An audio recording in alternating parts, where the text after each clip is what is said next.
Ano lang kung available na yung plate? Plaka. Yung plaka? Oo. Dito na lang. Guys, nakuha nyo na ba yung plaka nyo?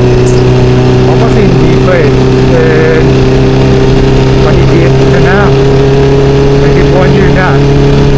Nag-release ng motor sa akin. Pero wala pa rin plaka. Diba? Tapos, may bagong situation itong LTO. Pag December, wala pa rin plaka. Huli na. Per months na. So, pupunta tayo ngayon sa dealership. Check kung ganda na yung plaka natin. Wala man lang kasi na-receive na text or phone. Confirm. Confirm na ito na yung plaka ko. So, yun ko pinupunta para huli. At the same time, kung hindi pa siya available, sana available na pala.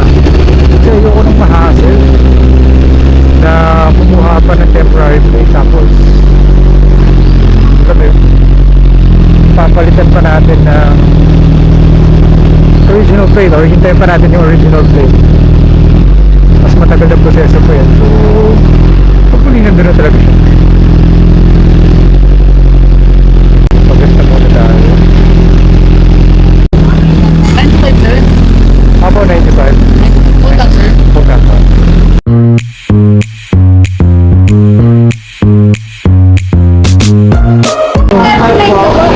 Ano po? 39. 39. Wala po. 50. 50 daw. Tanggalin nga. 53 sir. 50. Pagdating nga ng gabi, tanggalin nyo naman.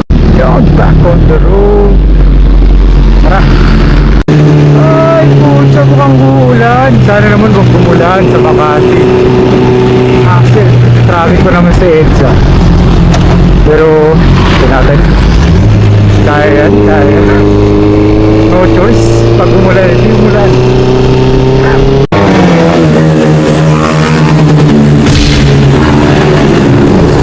Okay, mauna ka na. Hindi ako nakikipag-carry ng test. Oh, ganun, no? No, sa national roads tayo. Pero sobrang karulot pa rin kahit masigapan ba.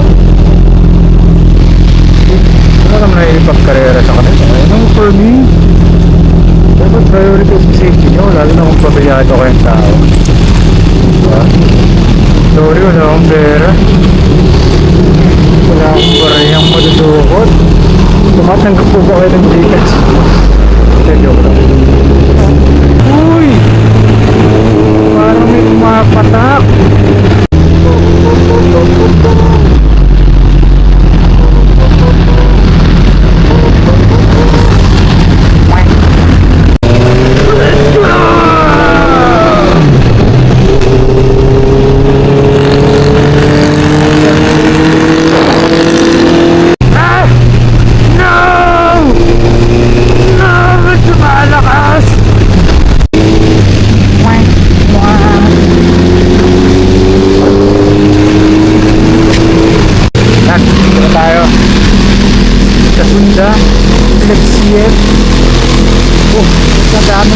Oh, daming motor.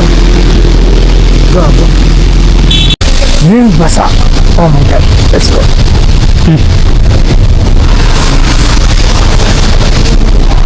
Oh, kailan ako dumating? Tsaka dun tumila yung ulan. Ang lupit mo rin, ha?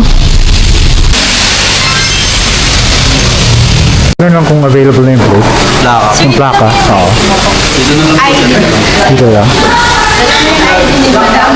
Dito lang. Dito lang. Dito na sir, kay ma'am. Meron na lang sir ID mo sir. ID.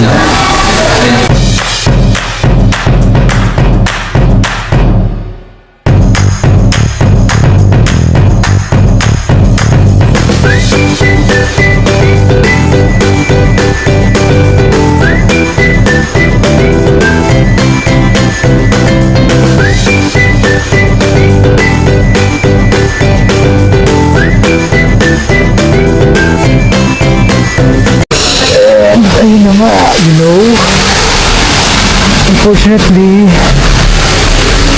hindi pa available yung plaka. Kasi grabe, 1 year and a month na, more than a month. 1 year, more than a month. Hindi pa siya dumarating. Yun lang, medyo nakaka-disappoint. Sobrang tagal yung process ng plaka. And kung kailan ako dumating, doon lang hindi siya na-validate. For some reason, hindi ko na alam. Ba't gano'n? Hindi ako sure kung nasaktuhan ko lang ba or kakaprocess lang. Anyway, I don't want to fully judge kung hindi ko naman alam yung nangyari in the background. Pero kasi, alam mo yun, 1 year na higit na eh. Sabi ng LTO, wala na daw silang lab. Wala na ba? Anyway, hindi ako sure. Hindi naman ako investigador. And wala akong license to investigate. I want to investigate pero wala akong lisensya. Anyway, ganun talaga. How's life? Hopefully, by next week or 2 weeks from now, available na siya. Kumuha na naman ako ng contact number from them so that I can validate from time to time. Pero yun nga, sana naman.